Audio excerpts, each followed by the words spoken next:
of the next steps with China? Well, I haven't seen it because I've been here for 2.5 hours, so I'll be seeing it. I think Scott went out. Scott, you want to have a statement on that? Sure. Look, the up 2, down 1 is not a bad ratio, or up 10, down 5.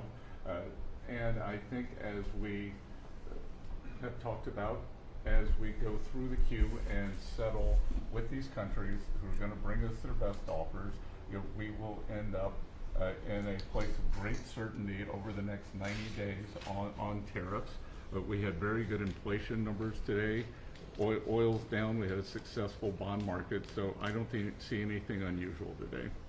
And next steps for China, sir? Well, we'll see what happens with China. We would love to be able to work a deal. They've really taken advantage of our country for a long period of time. They've ripped us off beyond nobody. How people stood for it, sitting in my position, is not even believable. And we're talking about many presidents, not just a couple.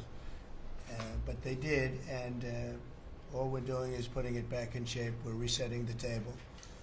And I'm sure that we'll be able to get along very well. I have great respect for President Xi. He's been, in a true sense, he's been a friend of mine for a long period of time. And I think that we'll end up working out something that's very good for both countries. I look forward to it. Mr. President, China retaliated today by reducing the number of American films that can be shown there. What's your reaction to them now targeting cultural exports from the United States? I think I've heard of worse things.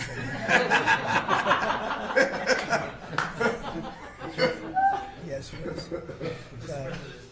Also on China, the Ukrainians say they have evidence that Chinese soldiers have been found fighting for the Russians in Ukraine. Can the U.S. verify this? And if so, what does the U.S. plan on doing to China to counteract that? We'll look into it, but I think beyond that, we're really looking to get that war stopped. They're losing 2,500 and even more than that young people a week. They're Russian and they're Ukrainian. They're not American, but they're people. And we're seeing if we can get it stopped. And I think we're making progress. I appreciate the ballerina who was released. It was at the request of a very good friend of all of ours, actually. Dana White called me and he said it's the friend or the relationship of one of the fighters for UFC or one of the fighters. And Dana's an incredible guy, and we spoke to President Putin about it, and they made a deal. They released the young ballerina, and she is now out, and that was good, so we appreciate that. We hope that we're going to be able to make a deal relatively soon with Russia and Ukraine to stop the fighting. It's so senseless. It's such a horrible thing. It would have never happened if I were president, but it did happen, and we were given that card. And I think we're going to get it. I think we're going to get it stopped. We've got to get going. We got to get it. We have to move it faster. Likewise with the hostages, we're making progress. We, there's 59 hostages, but only 24 of them are living, and that's the way it's been presented to me by the mothers of some of the dead, mothers and fathers of some of the dead hostages, and they want the bodies of their baby, as they say, their baby, their young boys. They want them back as much as if they were alive. It's amazing, because when I met the hostages 2 weeks ago here, I couldn't believe what they had to go through, by the way. But when I met them, they said, yeah, there's 59, but 24 are living. And they actually consider, I guess if you're a parent, you do consider it this way, that the remainder who are dead, the 24 that are alive, the remainder that are dead, they want them back just as much as they would want them back if they were alive. It's really pretty amazing and pretty sad. So we're getting close to getting them back. We have a lot came back. A lot of people are very grateful. Some came back in pretty bad shape. Some came back, they're okay. I think they're going to be scarred mentally for a long time, because if you sit down and talk to them, as I have, what they went through is incredible. But we're making progress. We're dealing with Israel. We're dealing with Hamas, and it's a nasty group. Mr.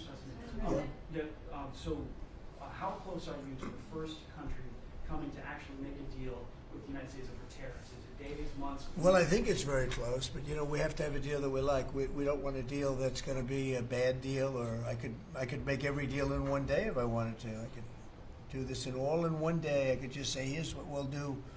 And I was saying to the people before, to Scott, mostly to Scott and Howard, and some of the other people that work with us on the negotiations. We have a lot of law firms that have paid me a lot of money in the form of legal fees. We're going to probably use those firms to, if we can, I think we can. I'll make a contribution to the country, but they're great firms. They're the best firms, the biggest, and really the most prestigious. And we may be using them to help you guys out, because you're going to need a lot of lawyers. And I'm not sure Pam's going to be happy if I say, can you send over about 200 lawyers that work on trade? She's working on criminal stuff, and I think that's going to be her focus more than anything else. So we'll find out if we can do that. But we have a lot of lawyers that you've been reading about where they paid $100 million a firm on average. Now we have the final 4 or 5 are at $125 million. So I have a lot of legal fees I could give to you people, and we might as well use them. Hopefully I won't need that many legal fees or that much. I may. Who knows? After it ends, after we leave, maybe I'll need it. But if I do, it's not going to be very pleasant. So I think we're going to try to use these very prestigious firms to help us out with the trade, because we have a lot of countries. But we want to make deals that are proper for the United States, not just we can make deals easily. We want to make them proper. Mr. President, if you aren't able to reach the deals that you want to see at the end of the 90 days, will you put those higher tariffs in place, or will you extend Well, that's what pause? would happen. I mean, if we can't make the deal that we want to make, or we have to make, or that's good for both parties, it's got to be good for both parties. You wouldn't. And then we go back to where we were. You'd go back to the numbers that you announced last week. I think so. You wouldn't extend the pause. Yeah, we'll have to see what happens at that time. Thank you, Mr. President. You said yesterday you were considering some exceptions for companies. Can you talk about what you're considering, and then also on the reciprocal tariffs that would be substantially lower? Is the same math formula going to be used, or is that tossed out? I'm not considering now for any country or company, but it's possible that I would. But I'm not. We don't have that situation right now. People understand where we are, what we're going to do, but it could happen. It's called flexibility. You have to have certain flexibility.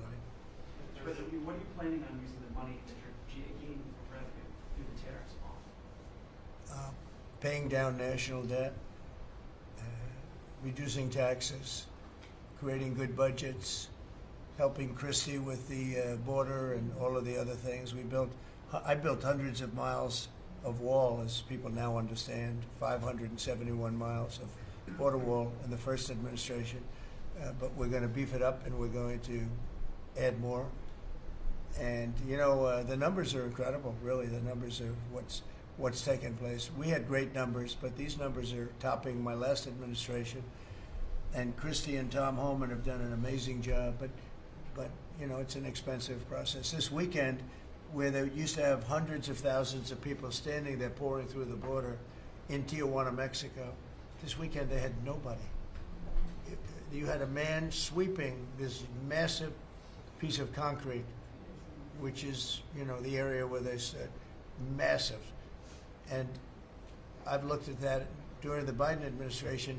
You couldn't see a piece of that concrete. There were so many people on it. You couldn't, if you had helicopter shots, you couldn't see concrete. Now, this weekend, you had nobody there but a man with a broom sweeping it and cleaning it up. Pretty amazing. Now, it's really an amazing job.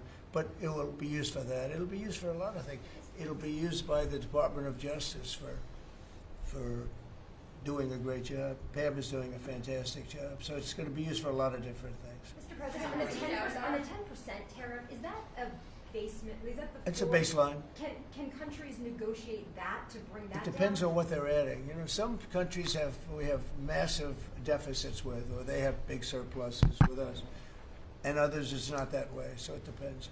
That's why it's really they're all different. Every country is different. Some have certain advantages that others don't have, and certain things. We have China has a surplus of $1 trillion. I I mean, the numbers are crazy, and others have basically no surpluses. You know, we have some that are pretty even, but they hurt us in other ways, and we just want to get that taken care of. So it's everyone is a little bit different.